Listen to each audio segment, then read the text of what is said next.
सम्राट चौधरी अगर मुख्यमंत्री बने तो लालू परिवार की खैर नहीं।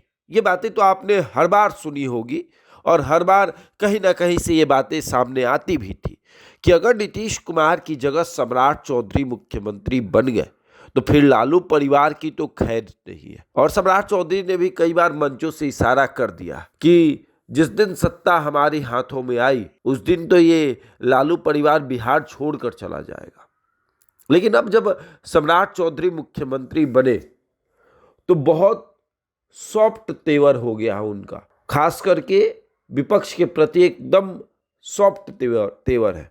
भले ही सदन में सम्राट चौधरी ने कुछ बोला लालू यादव के बारे में कि उन्होंने मेरे ऊपर आरोप लगाए, उनकी वजह से मैं जेल में गया, उन्होंने मेरे से माफ़ी मांगी, वो सभी चीज़ें हुई, लेकिन विपक्ष पर उस तरीके का हमला अब नहीं दिख रहा है, या फिर विपक्ष भी सम्राट चौधरी पर उस तरीके का हमला नहीं कर रहा है। मुख्यमंत्री के तौर पर अगर मुख्यमंत्री से सवाल पूछे जाए या फिर मुख्यमंत्री से जवाब मांगे जाए, उस तरीके का सवाल और जवाब नहीं हो रहा है जिस तरीके से नीतीश कुमार से मांगा जाता था। इसके कई मायने हैं कि सम्राट चौधरी मुख्यमंत्री बने हैं तो अगर ज़्यादा छेड़ेंगे तो फिर दिक्कत होगी, या यूं कि जब नहीं थे तब दिखावा था कि भैया जब बन जाएंगे तब तो दिखा देंगे आपको, और अब जब बन गए तो चलिए आप ही के नाम को लेकर हम मुख्यमंत्री जो बन गए। चर्चा खूब है, हर चीज़ों की चर्चा है। मुख्यमंत्री के इनकाउंटर की चर्चा हो रही कि मुख्यमंत्री के द्वारा आदेश है कि इनकाउंटर कर देना है। मुख्यमंत्री के कई फैसलों की चर्चा हो रही है कि नए मुख्यमंत्री है, नए नए तरीके से फैसला लेंगे। युवा तो नहीं कह सकते हैं युवा, क्योंकि हो सकता है कि राजनीति में युवा का मायने कुछ और हो। कोई 50 वर्ष का व्यक्ति भी युवा राजनीति में माना जाता है, तो ठीक है, सम्राट चौधरी युवा है, युवा की सरकार है, इस तरीके से मान सकते हैं। सम्राट चौधरी के मुख्यमंत्री बनने के बाद राजद बहुत ठंडे बस्ते में जा रही है, मतलब विपक्ष एकदम ठंडे बस्ते में है कि हमें कुछ नहीं मतलब है, जो सरकार कर रही है करे, गलत इनकाउंटर करे, सही इनकाउंटर करे, जो करना है करे।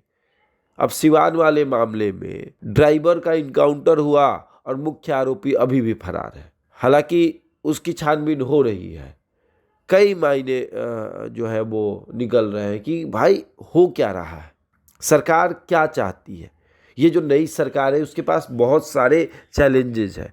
सबसे पहले तो कि बिहार जो आर्थिक रूप से भी थोड़ा सा जूझ रहा है, आर्थिक स्थिति अच्छी नहीं है, उसको लोन लेके बेहतर बनाया जाए और फिर उस बिहार में नया क्या किया जाए। नीतीश कुमार ने जो भी किया उससे ऊपर क्या करना है।